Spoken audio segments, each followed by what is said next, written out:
where that your fascination with, maybe it's my interpretation, but with fertility and parenthood comes from, or motherhood.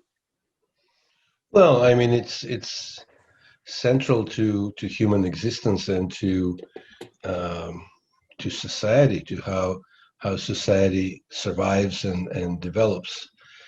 And because of that, it creates all kinds of interesting dynamics, and so much stems from it. So the film is not only about fertility. It's not about only about having children, but it's about different shapes of motherhood and parenthood in general. It's also about the relationship between the individual and society, about the control of one's body, particularly with women, women's control of their own body, tradition and how tradition affects the individual and the individual's life, and about loyalty. So all of these various types of relationships affect or stem from the desire to have children. So it was interesting to explore the intersection of all of this in that little individual unit called family. I thought the film was very interesting because it goes through three different stories, but they're linked in a way. Could you explain that? Well, I like a fractured narrative because it keeps you on your toes.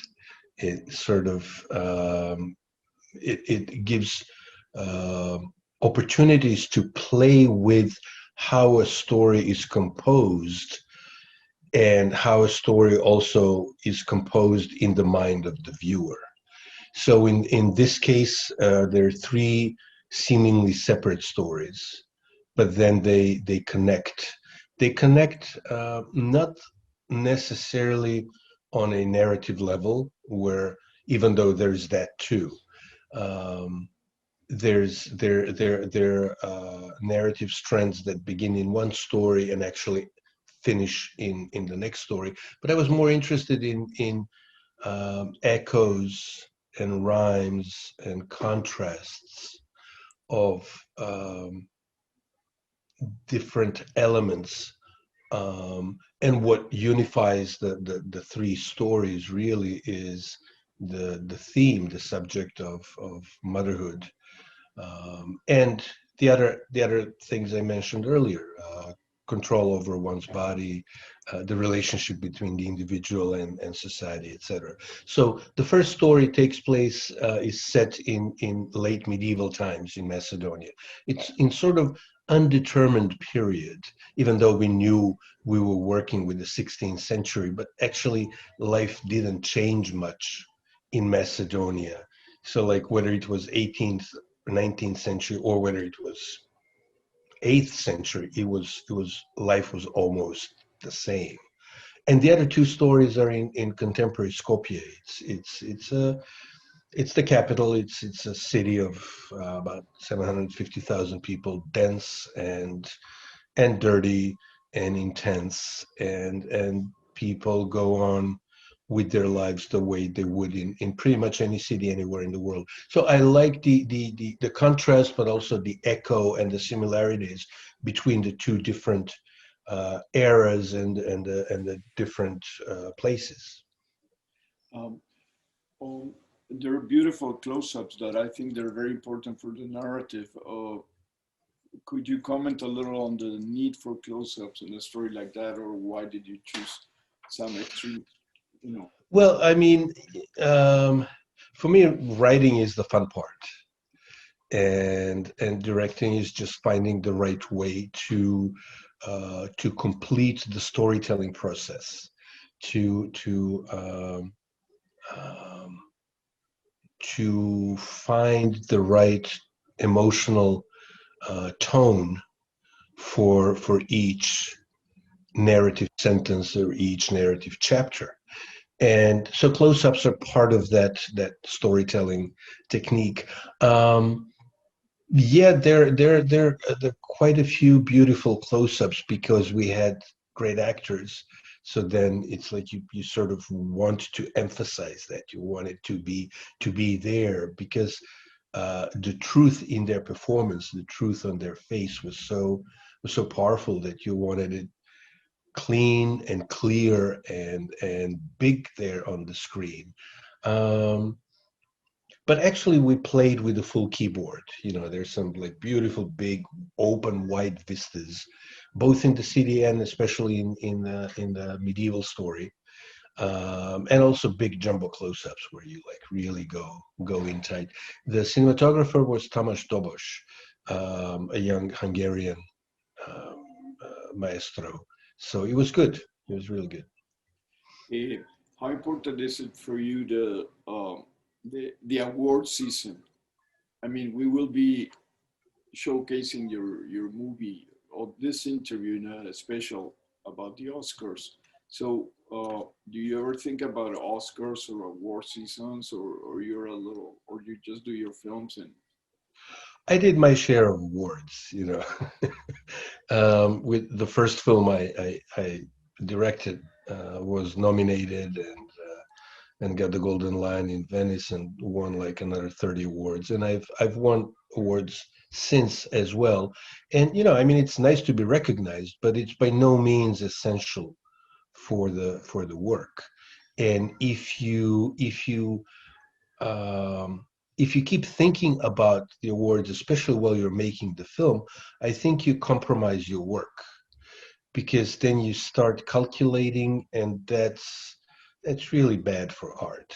You know, I mean, your dialogue needs to be with the work itself, and the work knows when you're faking it, and it's like you just need to be really honest and sacrifice if necessary and have your dialogue with your art, and everything else, if it falls in place, it's nice. You know, at this stage it really doesn't change that much in how I feel about my work. Obviously it makes a big difference for the distribution and for how many people are going to see the work and the financial aspect and how easy it is to finance the next film. But at its core, you know, it's just a peripheral thing. It's like, you know, in I don't the want to say who cares, but it's almost who cares. cool?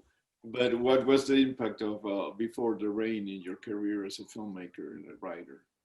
Oh well, I mean, it threw me for a loop, an incredible loop. It was like a train had hit me because overnight I was um, you know, recognized for what I was making for my work. Before then, I was like, you know, I pretty much didn't exist as um, as a known filmmaker. So all of a sudden, it was, you know, I was like completely unknown. And 2 months later, I've made a film that's on the New York Times list of 1,000 best films ever made. So now, how do you justify that? So it was like a train hit me, and then it took me a while to regain my balance. And now you're cool about I would like to think so. it. And how did you choose the casting for? I mean, the actresses and actors are really cool in this film in Willow.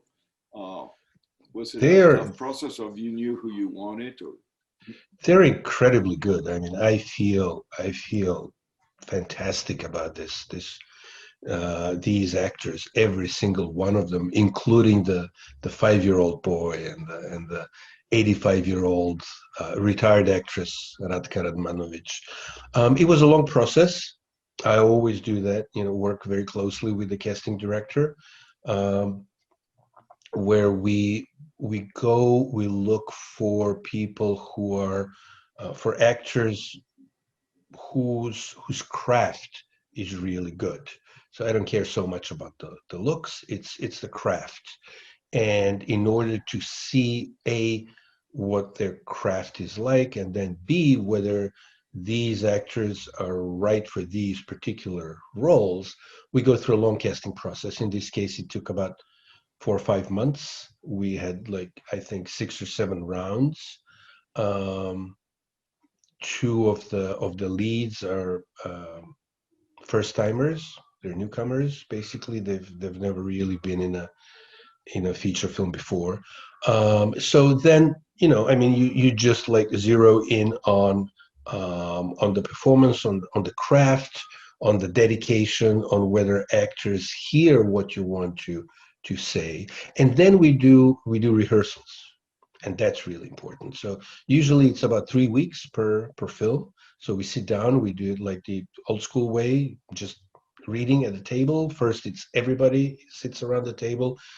We go through the whole script and then go scene by scene, where we, spend a few hours on each scene, where you just read it, don't act, just read it, then talk about it, then start acting. By then, the actors know the script really well because they've gone through a long casting process. So it's not like we're starting from zero, from scratch. So except for two of the two parts in the entire film, everybody else went through this casting process. And then when you're rehearsing, you really find the nuances. If something needs to be changed in the script, you change it then, rather than on the set. If you need to improvise, you improvise then. But then you take the improvisation and put it in the script, so it becomes part of the document. So when you go to shoot, you're ready. I keep saying how I like what Bergman said, that rehearsal is creation, and filming is recreation. So you've created what you wanted to see emotionally, especially in a particular scene, and then a good actor should be able to put that in a jar and save it, put it aside for a couple of weeks, for a month, until it's time to shoot it. And Milcho, my last question: what was the impact of the pandemic in the distribution of the film? For some people, this kind of films got more audience now because we're all like eager to watch things at home. We don't, you know. Well, it cut us off in the middle. It took our uh, we were mid stride when the pandemic happened. The film had just opened in Macedonia. It broke it broke records in theatrical distribution, and then we had deals to go on, and then everything stopped. There were festivals, like we were going to CineQuest. CineQuest played the first week, and then we were going to screen in the second week. Then the festival stopped, and it was like 6, 7 months later it picked up, and now we were again at the festival, but not in theaters anymore. And we won the festival.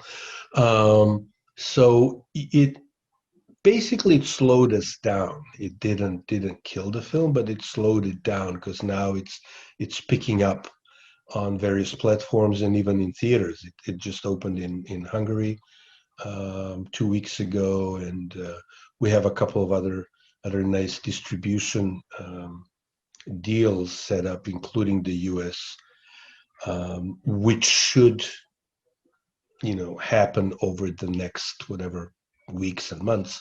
So yeah, the pandemic was a big kink, but life goes on.